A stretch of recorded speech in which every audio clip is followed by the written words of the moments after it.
Welcome everyone to another Knocked Conscious. I've got Tyler Todt down here. I've got Brent Freeman over here, and I'm just excited. So, Tyler, you have a very short amount of time with us. Welcome.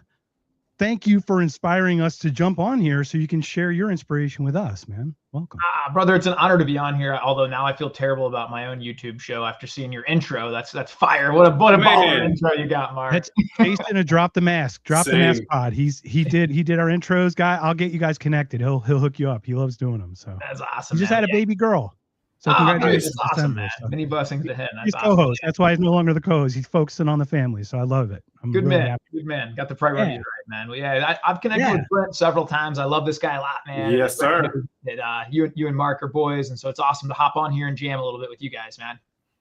Yeah, well, thank you so much. So I literally just got thrust into this weird post, and Brent was talking about this thing. Brent and I came across each other very recently, just a month or two ago. But I want to start with this one question because I just watched you with Zuby. I get vibes off people. So when I meet people, I get vibes. When I don't get vibes, that's a good sign, actually. Like that generally means authenticity, if that makes sense. Yeah. So when I watch you speak, I get no vibes off of you. When I watch Brent speak with guests of his, I don't get vibes. You're totally different people, but the authenticity like screams to me. I pick up on that more than anything. I asked Brent earlier this week, and he hasn't asked his wife yet, but I wonder if both your wives had that same thing. Your wives probably are your intuition for you in a lot of cases, I would guess. Brent talks about his daughters and his wife, right, Brent? Yeah, I've got no vibes, man. I'm like a person that's missing a sense when it comes to like picking up on vibes around people. I'm dumb and blind, and so I literally use my wife and my daughters as a prosthetic sense. I always tell like, hey, like what about this person over here? What do you like? Oh, they're trouble. I'm like, okay. I start to, and it sounds bad. Like I used to think like they were just being mean, but invariably my wife would be within 5 seconds of meeting somebody. I know there's something wrong with this person, and I would find out maybe 10 years later, but she's always been right, like 100%. So now if any of my kids or my wife are like, hey, this is a problem, or this is a good person, like I get good vibes off them, whatever, I just like take that as gospel. I'm like, okay, I realize I don't have this ability. I'm going to outsource it to them.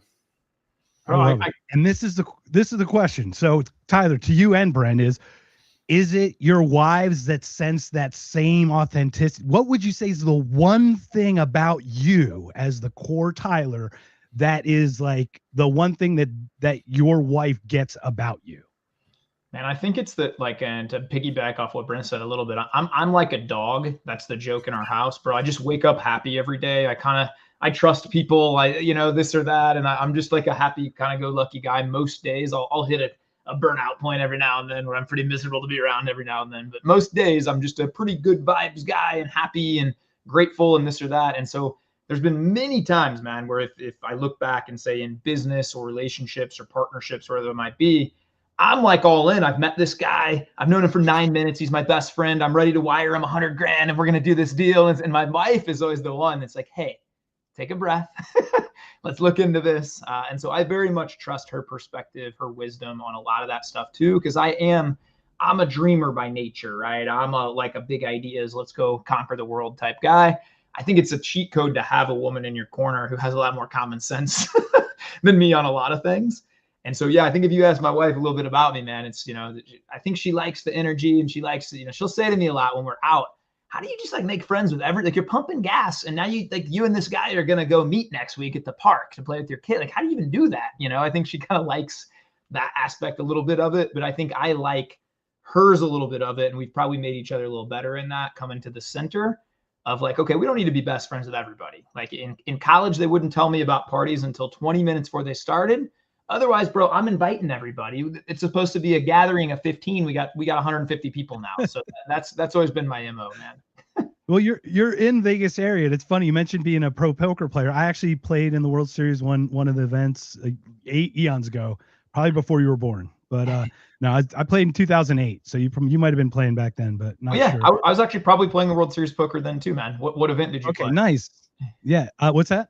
What event did you play? Oh, I played the bottom event. I paid my way in. It was $1,000 no limit. Nice. Yeah, I played a couple of those, man. 1500s and 1Ks back in the day.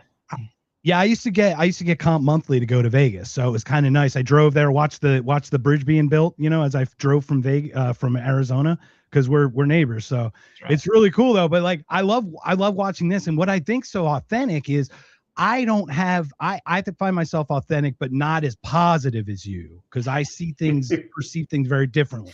So how are you able to express this level of positivity without it feeling fake? Because I've seen motivational speakers left and right, and I'm not saying you're like putting you a label on you, but people in the motivation world where they just inspire by doing and being and speaking. But when you speak, it's like, yeah, I feel like you've done it. It feels real to me. So how is that? How are you able to do that? I appreciate that, man. That's a compliment. If you would have known me a decade ago, you wouldn't have said that. I could, especially as a poker player, man, I could find reasons to be unhappy or say I was unlucky or this or that. But as I sort of got on the rivered way too many times, man. I know. Oh yeah, he two-outed me again. I'm so unlucky, right? But I don't know, man. As I started kind of meeting different people in different spheres and growing on Twitter a little bit too, I just noticed a common theme, whether this be with like Zuby, Zach Hom, a lot of these guys I really look up to. I'm like, they just make a conscious choice to talk positive, to see the good, to believe good things are going to happen. And I almost like brainwash myself, dude, at this. I think life is rigged for me. I really do. I think everything's designed for me to win. Whether that's true or not doesn't even matter to me. I just believe it in every depths of my soul that good things happen to me. The right people are coming into my life. And then I'll couple that by saying, and me and Brent talk about this, and maybe this is a hard thing. That's my boy, by the way. That's Jason. Nice, But there are a lot of tough things in the world, man. Let's just call it what it is. I don't believe being positive is like, I always say, I don't have a garden outside and walk to my garden and say, there's no weeds, there's no weeds, and there's no weeds when it's full of weeds, right? Like, no, if I want there to be no weeds, I need to take action, and I need to prune the garden and work at the garden. And so I'm really careful on what I allow into my mind. I mean, I've muted Donald Trump, I've muted, like you name political figures, I've muted them. I don't like having a lot of that negativity in my head. We live in a world today where you can't shun all of it. I'm well aware of that. And believe me, man, if we wanted to have a podcast on the fraud and Epstein and a lot of this stuff, I could get real mad, man, because it's infuriating. You just look at all my other ones that we've already done. So just look at the ones Brent and I've done. It is like there's a lot of corruption and a lot of terrible stuff going on in the world. But I do think it's sort of like you have a choice where your focus goes, and what you focus on does expand. And so I just want to always put myself in, I just took a walk with a guy that lives an hour away from me here in Vegas, man. That's a pastor here to church. And we're talking about good things, how to build a business, the weight room, stuff like that. I'm just meeting buddies. I'm trying to do positive things all the time. I try and talk about with my wife what we're grateful for, why we're blessed, how we can help other people. Like, it just doesn't do a lot of good, I found. I tried for 34 years to just complain my way to a good life. It doesn't work. And so I just don't think it's a good strategy. And so I do think, man, what you focus on is going to expand. And so not that we need to not acknowledge that there are problems and that we do need to work on things. We need to make the world better. But I think it's just a better strategy to focus on the good and help where you can, rather than focus on the bad and be kind of sucked down into that negativity, if that makes sense. I love that. So I'm curious to hear a little bit from Brent's perspective. How did you two meet? How did you guys cross paths, and how did that work? It's weird, man. He was the first person I invited on the show. And I think it was because I just started off on Twitter at the time, and I think I just dropped like 80 pounds or something. And I just did the podcast. I had the idea for the podcast. I'm like, this is what I really want to do. And Tyler and I were on a thread, and it was like we were responding to some guy being a complete jerk online in the same way, trying to respond not in kind, in a positive way. And I was like, this is an interesting dude. There's not a whole lot of people on Twitter who are like, oh wow, they're beacons of positivity, and they're behaving as gentlemen. So I'm like, this is somebody I want to get to know better. And so I just reached out to him on DM, and I was coming out to Vegas. I remember we were heading out to Vegas, and for some reason it didn't work out. And so, but I always tried to circle back, and I was like, God, we got to get Ty back on the show. And actually, ended up getting Zuby first. I flew to Dubai, did the in-person with Zuby, and then after that, Tyler and I set up a show, and then I did his show, and we've been kind of connecting in the background. Like, I'm coming out to Vegas to hang out with those guys. Awards in May, which I'm super stoked about. Awesome. Yeah. So he's just one of those people that, because I'm like you, Mark, you know, like I'm somebody who wants to change the world by sort of calling out things that I see that are broken. I'm like, hey, and I think I've got a gift for it. That's where I'm trying not to be too hard on myself, because I feel like I have that ability to, and you've seen it, Mark, like I can call something out months and months in advance, way before people see it. You and I are exactly so parallel, and I'll share another one with you, but go ahead, please continue. But so I try not to and I haven't been perfect. And I look at people like Ty and Zuby and other folks who are being very positive as aspirational figures to sort of center me, pull me back towards that. Because I noticed that the more I've been engaging with it, and Ty knows this, you know, as a victim of childhood sexual abuse. So the Epstein stuff really got me quite upset. And the fact that I've had Epstein victims on the show and other victims of sexual abuse. And I know how much it hurts people, you know, and to watch, you know, the government, you know, take half of my income and to use that to actively protect, you know, this giant network of pedophiles and child sex rapists, and like all this sort of stuff. It really bothers me to my core.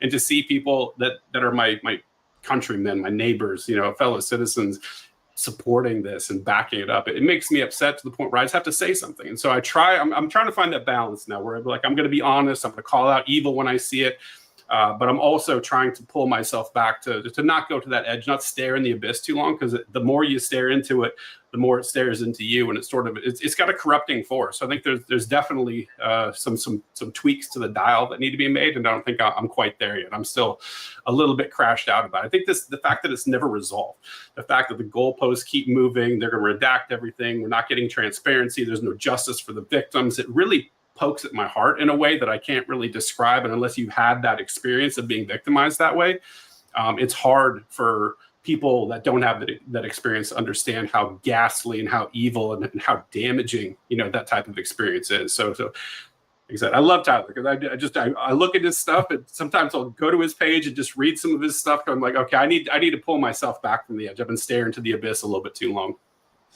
Yeah, I think you and I are very Nietzschean about that, Brent. Yeah, we'll talk about that probably more on Thursday. I think we're all created different, though, right? And I do say, Brent, and that's the point, right? I admire both of you guys, because, you know, I was joking with a buddy the other day. He was telling me he started to have road rage, and you know, I'm like, well, bro, just take a breath and like wave him in and wish him a good day. And he goes, you know, that's one strategy, but he goes, maybe God put me right here, right now, to smite this guy and to teach him a lesson. And I'm like, I don't know the right answer, you know, but I do think that we're all different and unique. And if everybody lived like me, I'm well aware, you can't just really, you know, I'm like 99% not politics, 1% maybe in. Bro, there would be a million times more corruption, because you have to have people that do call it out. And so I'm grateful for the people like you guys that go in and call a lot of these things out, because look, there is so much evil, right? And I'm very aware of that. Right. I think where a lot of the changes too is where we came from. Brent being from the military, me being a neocon, coming, you know, like we have people coming from an extreme side who realize that that's not how it is. They immediately go to the opposite, because they think, oh, if my side's not right, the binary must be correct.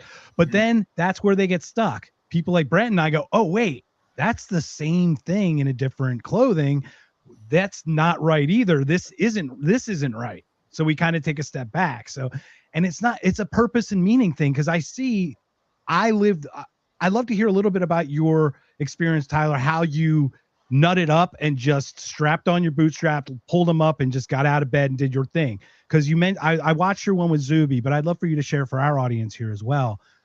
What's really important in that is like, I had a similar thing, but I can't get out of the positivity because my perceptions are different. And I'm sure we'll talk a little bit offline, maybe even future conversations, but we're limited today. I'd love to hear a little bit about how you got to be the inspiration you became. Yeah, real quick, man. I was managing a bank and I didn't really love it. And there's a lot of toxicity in an office culture, as most people know. It's Tuesday, is it Friday yet? I hate this place. I hate this customer, you know. And so I fell into a lot of that, man. I gained 19 pounds my first 2 years working in an office. And I didn't go to the gym, so this wasn't like muscle. And I was just not a good version of myself. There was one day in particular, my wife is such a saint, and she invited me to play with our daughter outside. It was like a beautiful day. And I yelled at her. I said, I've worked 6 days this week. I deserve one day to sit on this couch and watch my football and eat my chips. And I just having a pity party, And this is how I was kind of living for a couple of years. And brother, I could find a problem with anything back then. That was just kind of my mindset. And she came in that night. We kind of put our daughter to bed. I went back. I'll still remember watching a Patriots game. Tom Brady's playing, and it's Sunday Night Football. And my wife peeks her head in and just says something to the effect of, "Hey, Ty, like, I love you so much, and I hate seeing you like this, and you're not stuck. Like, you know, I'll help you get out of it. If you're not happy, like, I'm your teammate, and we can do this. You don't have to remain here." And she just left the room. And man, something came over me. I paused the television, and I remember just sitting there for a minute and just kind of like, how did I get here? Every day I wake up and I actually seek out negativity. I seek out things I won't like. I want to complain about clients I don't like. How did I get here? I'm not a good person. Man. Yeah, probably from poker, right? Years of abuse at poker. But well, you're drawn to it too, though, because there's something about the constant abuse of like getting lucked out, even though it's not actually, you know how it is. That's right. But I don't know, man. I'll be full transparency. I cried that night for 2 hours, and they started out just like rage, like I'm angry. And I wrote down, I grabbed a pen and paper that night, and I wrote down, I'm going to change my life. People say it all the time, and I'm like, here's the steps I'm going to take. And it started with a few easy ones. I'm going to wake up at 5 o'clock every day. Back then, I would get out of bed at 6:52 when I needed to leave at 7:10, and everything was anxious and everything was stressed, and I'm eating Lucky Charms as I'm running out the door, and I feel like crap, and I'm always stressed. So I started getting up at 5 every day. I would read one chapter of the Bible back then, and I'd write down 1 or 2 things I was grateful for, and I'd just spend a minute kind of, okay, let me start off with something positive. Let me just start off. I'd read Proverbs or just something real easy and a couple things I'm grateful for. And then I'd hit the gym or I'd hit a walk. And then it transformed into, I'm going to change the way I eat. Instead of eating all the crap at the office, I offered everybody I worked with, which is 14 people in my staff, $100 each if they ever caught me eating junk food. So no cookie is worth $1,400. So I never ate junk food. I meal prepped every day, ate the same lunch. Instead of doom scrolling my phone at lunch and looking for negativity and things that would outrage me, I took a walk every day. Rain or shine, man, I'd go for a walk every single day. And those little habits don't sound like much, but you start compounding those over a while. And then you start, well, maybe I can give up this other bad thing I'm doing and swap it for this. And so it just started. That was the genesis 8 or 9 years ago, just this little journey of this or that. Then I deleted all the news apps from my phone, which I'll do this. News, Fox News, CNN, MSN. These aren't news. This is propaganda, right? So I got rid of all that stuff. I only listen to that in the morning so I can yell at the little Alexa speaker and turn my girlfriend into a crazy person before she leaves the house for work. I'll just yell at the whole thing. The propaganda. That's what it's meant to do. And then they'll sell you pharmaceutical pills on the commercials to give you the solution while you're angry, right? And so, I don't know, once you get unlocked from a lot of that and you see, I don't know, man, and we can even use current events, right? Like the Venezuela thing happens. And I have half my friends telling me this is a great thing. This is awesome. And other people telling me this is the worst thing. This is terrible. And I just don't know. And I don't know that what they're telling me is true. And I don't know that what this side, and I'm never going to know probably. And like the Charlie Kirk thing, man, it can drive you crazy, but I'm probably never going to know. Even if I do, I can't change anything about it. And so I've just made a pretty intentional decision to say, what can I really affect the most? It's me, it's my family, it's my neighbors, it's my community.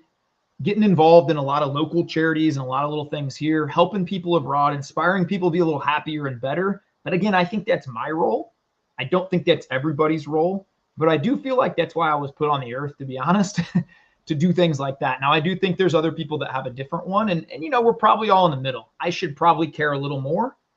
Maybe both of you guys should care a little less, but we're probably all need to keep working on that, Yeah, that's a constant fluid motion. I think what it is there's a generic current flow of energy that is this thing that kind of like a jet stream that runs through, and you're either on it or not on it. Mm-hmm. You can be paddling across it, which is probably what Brent and I do half the time. You're riding it. You're just riding it like riding the waves, and other people are swimming completely against it. Some people don't even know where it's at. You know what I mean? It just seems to be the way. So thank you so much for that. So Brent, during Tyler's story, when did you come across it to find him as an inspiration? Like how did you first? Well, he was well established at that point. Like I used to watch his stories. He has the best threads on X going through, and I love about him. He's transparent about the past. You know, he's not like somebody who's like, I'm perfect. I've always been perfect. Everything's great. Like he's super raw, man. Like he you know, and I've got a lot of struggles going on in my life. You know, I had a really rough childhood. I had difficulty with family stuff, and like I look up to him, and because he's like, hey, I was there. You know, I think that's what's cool about, you know, him being an inspiration is like, he's like, I've always been at, you know, at a 10 here. Like, it's like, dude, like he was in the dumps too. We can relate. We've all been there, and he's transparent about those struggles, even if they're like embarrassing, even if they're like, it's super raw. And I think that takes a lot of guts because social media is vicious. You know, like I've got a small following, like 4,000 followers or something, and people are coming at me like left and right about the craziest stuff. And I watch the attacks Tyler takes on even having like, you know, kids that aren't white. Oh no, I've adopted some like it's, I mean, just horrible attacks, you know. And so to see somebody have the bravery to just be like, look, I wasn't always this way. I think it's better being, you know, approaching life the way I'm approaching it. Maybe you could benefit by my example. Like, I think that is what resonates with me. It's like, it's something that you think like, okay, well, I can get there too. I can improve my life if I adopt some of the lessons that Tyler is putting forward. Because as you know, you get older, like the best lessons you learn are like the school of hard knocks. Like I made a mistake. I bumped my head into the wall a bunch of times. Hey, I did this for you, so you don't have to. Like, you don't have to learn the hard way. You know, trust me, bro. Like, look at my example. Look at my life. Like, this should be an example for you on how that you could maybe live a little bit better. And so, you know, like that, he'd already done that arc, and he was out on the other side. You never really get there. I know Tyler. Like, he's pretty self-conscious still, and he's like, I know I've got flaws, and he admits them all the time, which is great as far as the authenticity goes. But that's the humility that allows you to fix it. I mean, come on, there's a point where like, I'm healed. I mean, come on. If you ever get to a point where you think you're healed, that's probably when you're broken before your first real epiphany. When you think you got it all figured out is right when you're about to reach that next whatever break might be, right? My favorite story in the Bible is King David, man. When he didn't have anything and he was like a hungry guy, he walked up, it's like, I'll kill this giant, I'll chop his head off. You know, like shouldn't have had that courage. And then you fast forward 10 years later and he's like, I'm going to kill my best friend to sleep with his wife. Why? He was king. Do whatever he wanted, you know? And it's like, yeah, man, I appreciate you saying that too, Marcus. I struggle when people say like he's got things figured out or this, like, I try and be real transparent on Twitter and in real life I tweet a lot. I'm at the gym and I this is the last place I'd like to be right now. I'm about to go have a 1 out of 10 workout. I hate everything about being here right now. I would have rather stayed in bed. You know, but just get up and go and have a crappy workout with me. You know, I think those are the people I always vibe with. And I think that's probably why I'm attracted to Brent. You're a real person. It's not like, you know, I'm acting like I have all the answers to everything on it. It's like, oh, I actually don't know. And I need to learn that more. I think that's why I hate politics more than anything, because I'm yet to find one of them to come out and say, you know, man, I was over here and then some new information came in and actually now I'm going to pivot here. Like, you know how refreshing that would be? Like, it's always like, no, it was their fault. That was me and Michael Jackson, by the way. I believed all the allegations with Michael Jackson. And then I watched this other thing that completely changed my perspective. And then I had a 3-hour conversation with Michael Jackson's nephew. It's like a completely different world from what the world was painted to us from what the reality was. Even I talked with like journalists from the UK there was a guy who broke the Shrewsbury sex pedophilia ring, Charles Thompson. He won an award for it in the UK. And he's like, Michael Jackson is not this.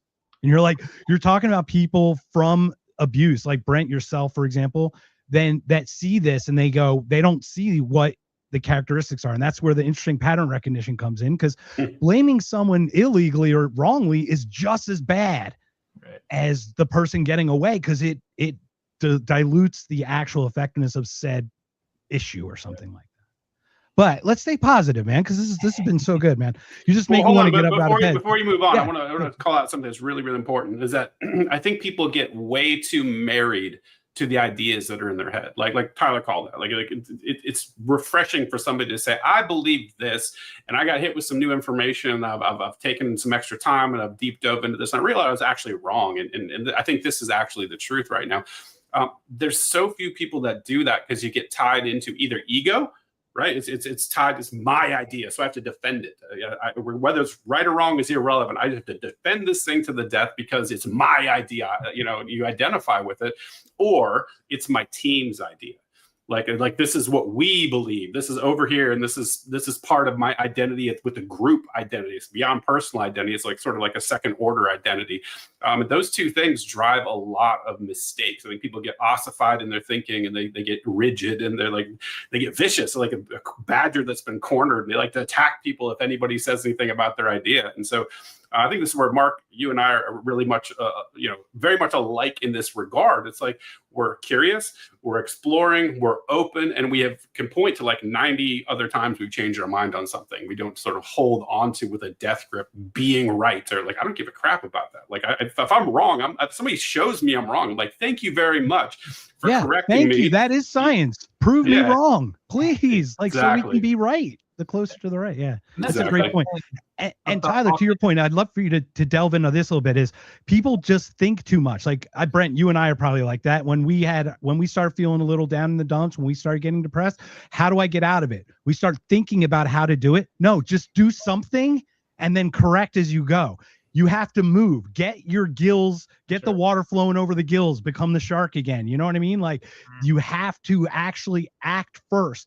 It's so antithetical to how you and I think, Brent, right? Like we think, oh, I can think my way out of this. I can, whatever. No, you just have to kind of step first and then correct. I love your thoughts on how you figured that out, Tyler, to just act instead of think about it all the time. Yeah, I wasn't a great student, to be honest, man, but I do remember the one Newton's or Isaac Newton. I think it was object in motion tends to stay in motion, object at rest tends to stay at rest, right? I think that's with our mind. It's a really cool thing, man. I'll have clients do this a lot when I'm coaching them. I'll have them close their eyes and I'll say, I'm going to count to 3. Then you look for everything blue in the room, right? And I'll have them do it. And then they'll close their eyes again. And I'll say, tell me the blue things. And they'll be able to tell me many things. And then I'll say, now what was yellow? Oh, I have no idea. I was looking for blue things, And it's like, okay, well, again, what you focus on expands. And so when I'm feeling really low, and I get there, trust me, man, I actually believe I have sort of like I'm high positive, and then I get on a very extreme high about 3 or 4 times a year. Pretty open with this. Can remember all the way back to my teenage years. And then I always know about the time I think I could be president of the United States, I could fix things, I know I'm going to hit a 3 or 4 day low. I kind of tend to cycle. And it's a crash. It's like it's getting rugged. I mean, it's like a void. You talk about like a power vacuum. Yeah. It like sucks everything out. Yeah. Oh, bro, then it's like, it's hard to get the mail. It's hard to write something you're grateful for. Your mind is consumed with some negativity. And so I have a process I go to now on that. And it's super easy. When I feel myself in that, I sit quietly for about 5 minutes and breathe. And I just get myself as conscious as I possibly can. And I actually picture myself move into that frontal lobe where I have control, where I'm not just autopilot, but I can choose to raise my hand. I can choose to keep it up. I can choose to put it down. I'm in control. And then I make a list of 5 of the easiest things that you could ever accomplish in your life. The first one is always the same. Make a list. Okay, man, boom. I already got a win. I'm making a list. Number 2, drink a water. 20% of the way there already. It's great. Right. Drink a water. How easy is that? Number 3, text somebody something that you're grateful for about them, or, text your mom how much you love her, text your wife how much you love her, go tell your kid, give them a hug, how much you just go try and make somebody's day a little bit better in one sentence or one little action. Take a 10-minute walk, come back and write your next wins. That's a process that I have gone to about 100 times, and our brain, if you actually study like your neural scans, man, it creates a new pathway. Then when you're going negative, you've hit 5 wins, and all of a sudden it's got a new pathway. Now we got momentum. The object is in motion. It wants to stay in motion. It wants to look for new yellow things. It wants to discover ways to win. And so that's a really, really powerful way to just get yourself out of a rut. Now, not that there's been days I've done this 4 times. This isn't like a magic pill. Half hour later, it's a process. It's sometimes it's rinse repeat kind of thing just to get it going, right? That's right. And I think coupled with, you have to have something bigger than yourself. And for me, I think it's, I feel responsible to my wife and kids. I feel responsible to the people around me. I coach a lot of clients. So it's, for me to lay on the couch for 5 days in a row and just drink and smoke pot and eat Cheetos, I'd let a lot of people down. And so I have that awareness of why I need to do what I need to do as well. And I've kind of built in systems for people depend on me where I can't languish for long periods of time. I can certainly tell people, and have before, bro, I'm in a terrible headspace. We can't do a coaching call today. I've done that.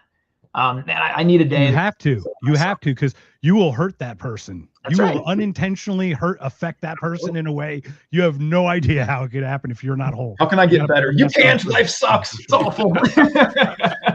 I paid you for this. So yeah, I think it's having that sort of deeper why behind you of why it's so important I get up and get in motion. I read mine back to myself sometimes, of why I want to get up and go.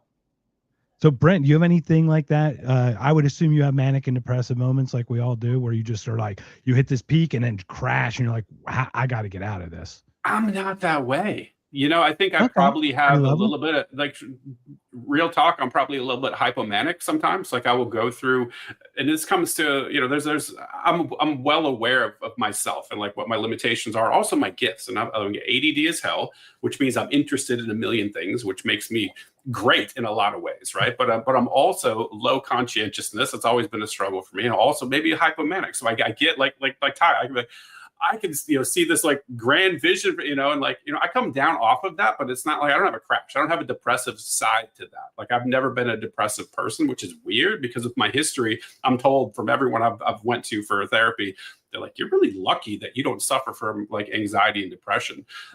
So I don't really have that thing, man. Like, I get emotional about things. I get upset about things. I get like this righteous indignation. Like, I want to change the world for the better. That sort of goes. Do you think there's a little Messiah complex in you? I don't think so. I think there used to be.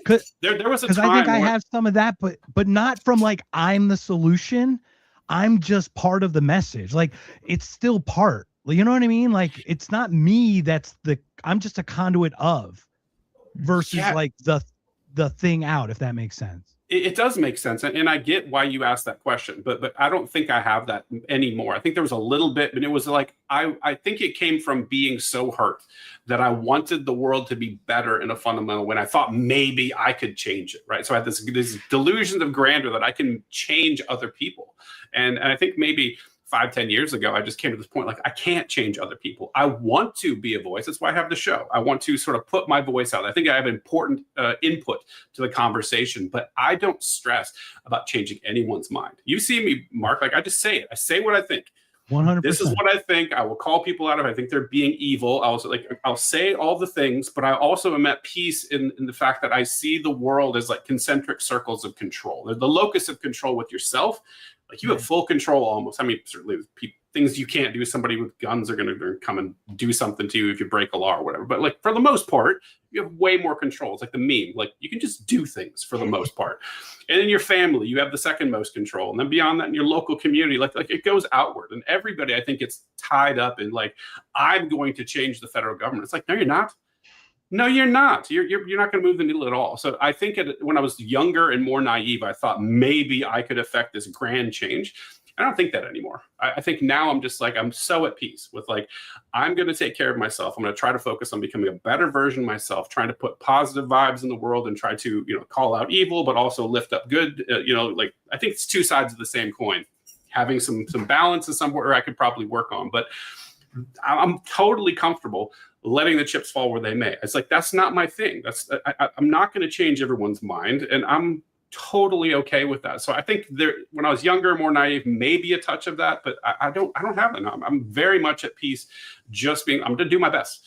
I'm going to go out there, try to do my best in this world, try to do my best at work with my family, and maybe I can provide some value to somebody online, maybe take some ideas of mine and run with them and maybe expand their worldview or learn something cool about science and consciousness. I know, Mark, that's one of your big topics. I like to have fun with it, and I'm not stressing. So right now I have 0% of that. Yeah, I think a misconception is like us showing some issues is not just us complaining. We're also doing stuff on the back end for ourselves. Like, I'm trying to, transition into precious metals, things like that, or looking at homesteading, or looking into certain things, or how to work and build a community, talking to your neighbor more often, things like that.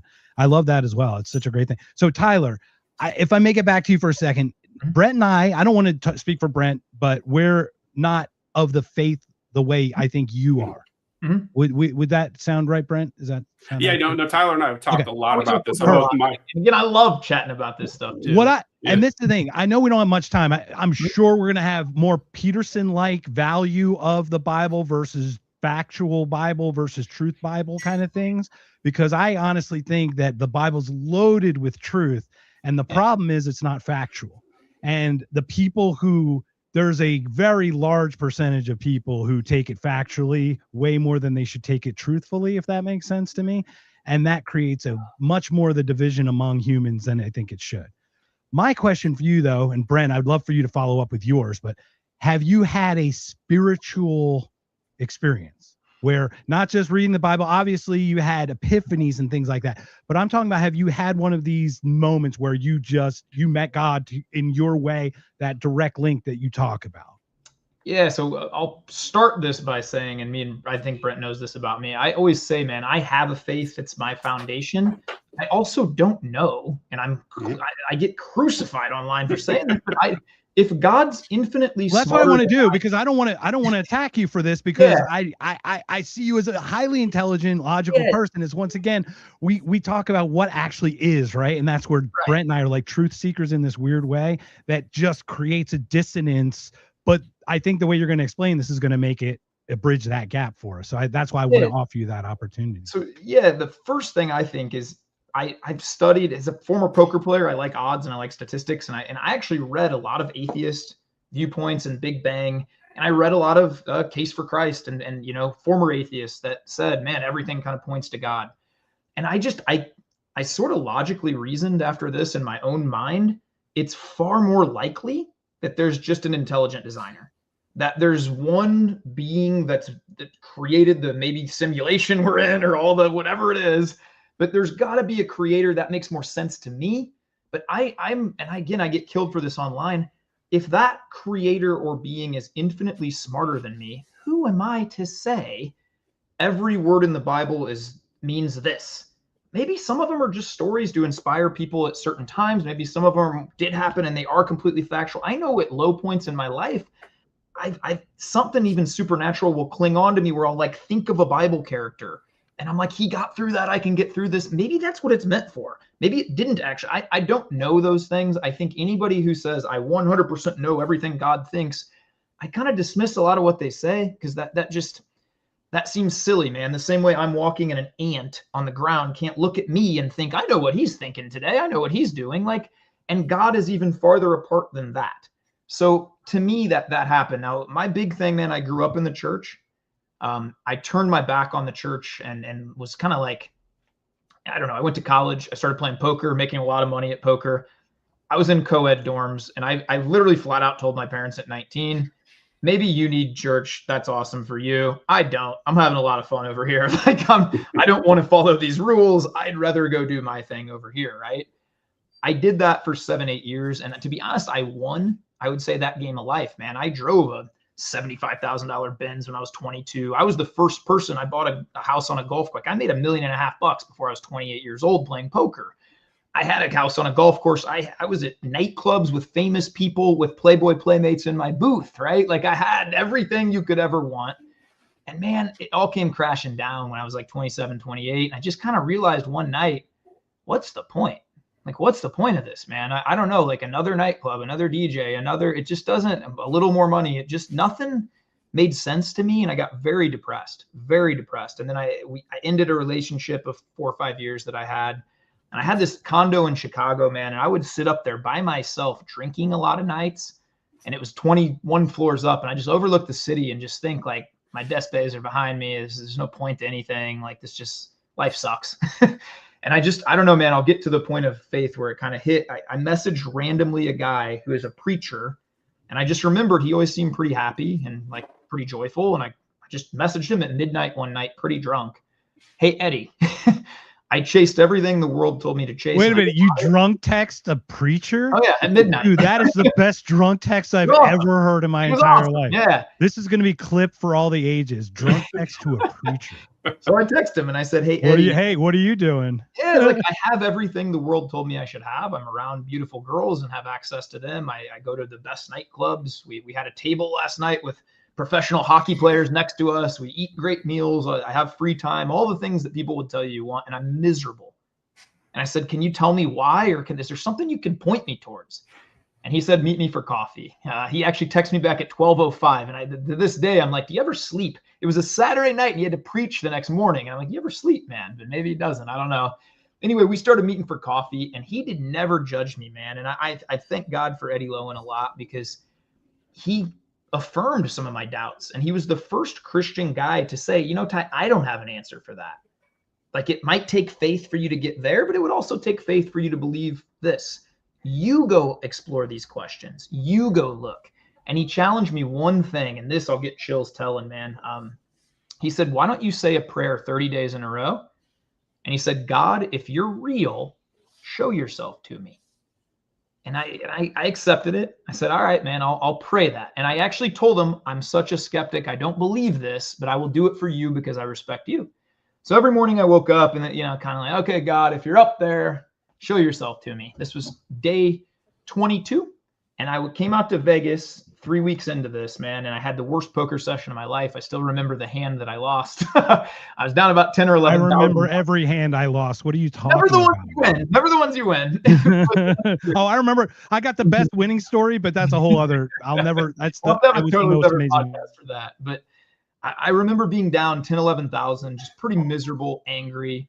And it's around like maybe 1 a.m, man. And I'm staying at the Wynn Hotel. If anybody's familiar with the Wynn, I put on headphones and I walk out the Wynn and I go for a run and I turn right and I just run down. And it's kind of the ghetto. You kind of don't want to go that way, especially like in the morning. But I'm just That's pissed. towards Sahara, right?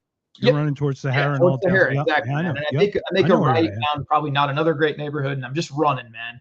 And I have probably at this time it's an iPod Shuffle. I had 0 Christian songs on my iPod. Like I listened to Tupac, I listened to Biggie, I listened to Nelly, I listened to all this stuff back then. So I'm running, and that's what's on. And all of a sudden, man, to this day, I have no idea how this got on there. Holy is the Lord God Almighty popped onto that iPod Shuffle, and I got pissed, to be honest. And I literally skipped to the next song, and I said, how could you let my life get here?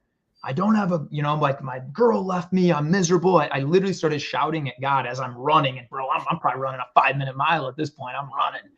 And I kept running and I kept running and I'm angry. And the next song that came on out of 1,000 songs was Holy is the Lord God Almighty. And I don't know, man, there was like an image of my preacher telling me, pray that prayer. And I thought, that's a sign, man. I never put this on my iPod. I never asked for that to be there. And I literally, man, I got down to my knees. I was crying. And I said something to the effect of, God, I don't understand you. I don't understand what's real and what's not, but I believe you. And I'll investigate it, essentially, you know. And I started going to church shortly after that. And my faith has grown a little more than that. And I could tell you a couple more miracles if you ever want to hear them since that. We'll talk more. Yeah. Sure. And, you know, that's the foundation, I would say, of my life now. Now, again, if you ask me, do these ancient texts, are they this or that? I'm not going to have answers, and I'm not going to have answers how the Holy Trinity, is it one? Is it God's real son? Is it? I don't know a lot of these answers, but I do have a faith that there's a being God that created the universe. I think he created each one of us individual, and he cares about us.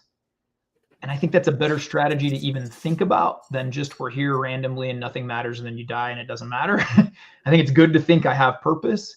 And I believe Jesus Christ came down to earth and lived an absolute perfect life. And the lessons of him, whether you believe he is divine and the Son of God or not, when I study his life, I'm just like, that's how I'm kind to a-holes online. Like, that's the strategy I want to choose to live by, because I think it's a better strategy to live.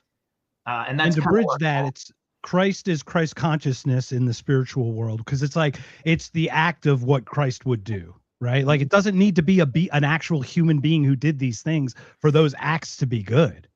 Of course, right? Like, those acts are pure and good without the human who does them. Like, they're good for on their face, right? They're objectively good, I guess. But then the other thing is too, to bridge that gap, is when you broke there, you surrendered. That's like, I'm not from the religious world, but that's the religious term, is a surrender. I did the same thing where I literally said, what's next? I just stopped. I had to let go. You had to let go. And that actually put you along the current of whatever that flow is. by letting go, and it took that break for you. The break's different for everyone. Yours was financial. Some people in AA getting a motorcycle accident, near death. Mine was, I just didn't feel like I want to be here that much anymore. Like, everybody's got their bottom end. Brent, did you have any notions of that in your life? Challenges where you broke? No, time of my story. Like, I started out religious, but I didn't have that spiritual experience, and I sort of over time believed it's not true, and I still believe it's not literally true. But I'll also come around, I think, metaphorically, to your point, Mark. It's true in that these narratives have embedded wisdom of the ages, and you will end up better if you believe they're true or act like they're true and follow those precepts. Right? I completely agree with Ty. Like, if I could flip the switch or like push a button and make myself a Christian again, like actually believe, I'd do it in a heartbeat. Like, I tell people this all the time because I think life is easier that way. I think it is a little bit of a cheat code for getting through life. Even something like the thing I struggle with most, which is these, Epstein things, like believing there's actual justice at the end, some final form of justice, allows you to wake up and remain positive and not get sucked down by it. And if I could turn that program back on in myself, I would do it instantly. I promise you.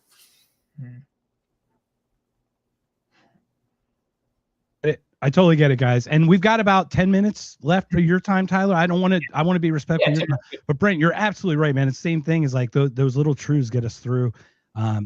You know what I mean? And we'll talk more because, Tyler, you haven't heard what I went through. You haven't heard my experiences yet. And if you did, you'd be like, oh, that's interesting that we're even talking the way we talk. So, yeah, I'll share some stuff with you. But is there anything you guys have before we call? Like, I'm so honored and blessed that you could even share an hour with me. I'm still looking for change in my sofa cushion, but I don't think I'm going to do it. But I really am trying. I'm trying my best. But my girlfriend and I visit up there 5-6 times a year, so maybe we can connect up there too. Well, hey, I actually have one thing, and I want to give Tyler the floor because I want to talk about I want to have him talk about the meeting that we're going to have in Vegas with Zuby. Like, I think I'm so excited about it. I want to hear more. Also, I want to give him an opportunity to maybe invite some other people to come. Oh, man. Yeah, Mark, you should join us for that, man. So it's May 28th, 29th, 30th. Keep me just one spot open. Just keep one spot open. I am trying my best, but I might lose my girlfriend over this. Not because she doesn't think I love her, but like she's like, you're too all in on everything here. So I'm just saying. So I might need you guys to. Man. I will say this too, man, Mark. I've had 2 wives or girlfriends actually mail me letters and call me. One of them after the retreat, about a month after, was one of them, and say, I don't know what kind of cult weird thing you guys run there in Vegas at these men's retreats, but thanks. My husband came back just like a better version of himself. And so whatever you guys did, thanks. I think sometimes it's a hard sell on the wives. Come to Vegas. There's 15 guys that are what are you guys going to do out in Vegas? It's cool, man. We call it like a mastermind men's retreat. And all we're doing is getting a group of 15, 20 guys together. We stay in a mansion. I bring in a personal chef, all kind. We do really cool stuff, man. We hike and climb sand dunes in the Mojave Desert. We race around some cool stuff. We got some really fun activities. Bring in some cool speakers. Zuby's there. If you don't know anything about Zuby, just Google Zuby. One of the guys who's had a big Zuby for everyone who doesn't know. Yeah, that's right. And so, man, we share a lot of wisdom. We network a lot with each other. I have a lot of like guided activities and things we do too. But really, man, we talk about a lot of the deep stuff. Meaning of life type stuff, how you become the best version of yourself, how you reach different levels of consciousness. We do a lot of deep breath work. We've had guys, describe it like, man, we had one guy who came last year who smoked pot 4 times a day, every day for the last three decades. And he did breath work with us. And I'll never forget, he goes, I can get high on my own supply now. And he hasn't smoked pot a year since, man. So, he's actually dude on Twitter. But does it turn off his dreams? No, it does not. No, it does not. We're just interested in becoming better versions of ourselves, man. And I always say it is biblical, but I think it's just a truth again that iron sharpens iron. And so you don't need to be a Christian to come on this, man. My favorite thing is I've had guys come on this. I had one that was I can't remember what's the name. What's Tom Cruise? Scientologist? Scientologist, yeah. He's a devout Scientologist. And he said, is it okay if I come? And I said, of course, just be respectful what we do. We'll be respectful what you do. We've had guys come on that have no faith to Jewish faith, to different faith, everything, right? So it's kind of come as you are, man. Everybody's respectful to everybody, but it's something real powerful getting 15 people that all want to grow in these areas together and sharing ideas and networking. So yeah, anybody's interested in that, man, shoot me a message anytime on Twitter @TyRomper. And yeah, man, I'm happy to share info and do anything we can to get you to one of those, because would be a lot of fun, man. And again, you're not I want to do it. People who are am I on your screen, guys? No, we lost your camera, Mark. Yeah, so keep talking, guys. I don't know what's happened. I tried to remove myself, but keep going. But I'm here. I think you're going to find people just like me and Brent. I'm looking.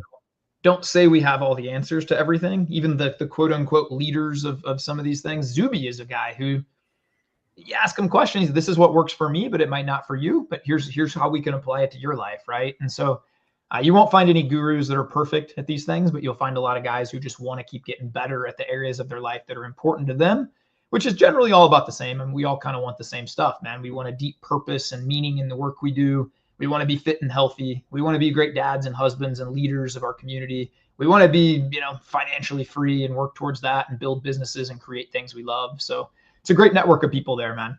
I'm excited to hug you in person, Brent. It's long overdue. Yeah, dude, like for real, man. I'm so excited about it. I seriously am. It's a very rough last 2 years for me. Looking like things are changing. The current is starting to change, and this is something that I've been looking forward to for some time, because I don't have a lot of people like you in my actual life. I'm one of those people that, I have that really stressful career in tech, and my life is dealing with, I got 2 adult children who have disabilities, and I'm taking care of work stuff, and like my wife's having back surgery. Like you can list all of the things that have gone wrong in the last 2 years. It would be a book probably the size of the Bible. So I'm so excited to sort of just connect in person with such a group of like-minded people that are all aiming the right direction. Because I think that the saying is really, really true, that you're sort of like the average of the 10 people you hang around with most. And I need some more great people in my life to help me improve. I think we all do, and that's one of the coolest things about this. And we always do. I should throw this in, Brent. I think I told you before you signed up, but every time, at least one night, we have a conspiracy theory night where everybody's like, throw out your wildest one. Let's talk about them. Let's share this. What do you think about this? I guess I can't come. I'm out because I got ones that are like, what the fuck? It's always interesting, man. And I've completely changed my view on certain things from talks at these. Like I was literally 100% on certain issues. And then I'm like, okay, man, I've moved all the way over to like 10% now on some of these things, So it's awesome to get around great people, man. Fun stuff. It's a shame my sales have atrophied so much, my sales skills, because I got to sell this now for. Bro, I'll hop on a call with you, man. She can feel my energy and my passion. Honestly, I'm gonna get her connected with you and watch it. And the thing is, like physically, I got to try to keep up with you guys, and I know I can't, but I'll try. My will is there. My spirit will be there. I'll drag my broken ass up a hill any day just to do it, because you can't tell me I can't. Mark, my favorite story of all, I've run 14 of these conferences, man. We had one guy come on, and I won't say his name. You might not want me to, but he was 290 pounds, I think, when he came on. And he was like, 5'8", 5'9", very, very overweight. And he kept saying leading up to it, I don't think I can do a hike or this or that. So don't worry about it, bro. We've had guys just make it halfway. That's the win. Take a couple more steps. You got 10 guys cheering. Every step's a win, man. Totally. Yeah. It's not about the whole thing. It's about bettering yourself. That's exactly right, man. Well, dude, he made it up this sand dune a lot of the way, and he gets probably 80% up, and he's, I need a break. There's already some guys at the top. Every single guy comes down, and we all sit with them for a while, and then he takes a couple steps and sits a bit, couple steps, sits a bit, couple.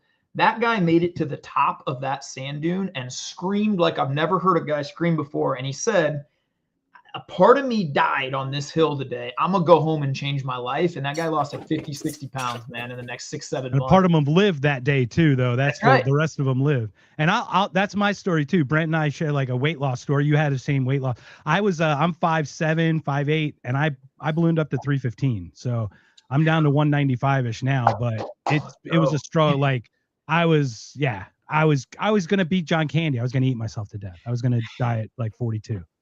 So that's how I perceived my life until I did what my stuff that I worked on. So for you, man, the whole system is designed for us to end up that way. I ended up on anxiety and depression meds, man, when I was 34 years old, right? The system is designed for you to end up that way. You got to break free from it.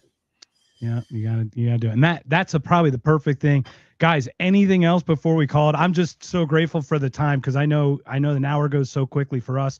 Should be called time warp because it's like there goes an hour. Let's hop on once a month together, the three of us, and can't you share these on all of our platforms when we do them? Absolutely, yes, absolutely. I'll get together with you guys. We'll have some fun, like some of them on faith, some of them on a current event, some of them on consciousness. That'd be great. All these things, man. I'd love a moon landing one. I'm still 50-50. Yeah, I did a whole I'll send you the 3 podcasts I did on moon landing. Oh, I love that, man. I only did one. I'm just kidding. I only did one, but still, I'm sure Brent did a couple too. But yeah, that would be awesome. Like, I think this is a great thing for like men's health, men's energy. Like, we're different generations. Brent, you and I are even probably different generation than you, Tyler.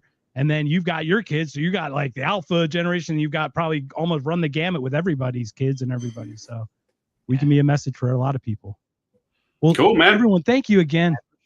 Before we call it, before you give all your stuff, before we call it a day, this week is crazy for myself. Tomorrow, Jake and I have an If by Whiskey. We have Raw Egg Nationalist on.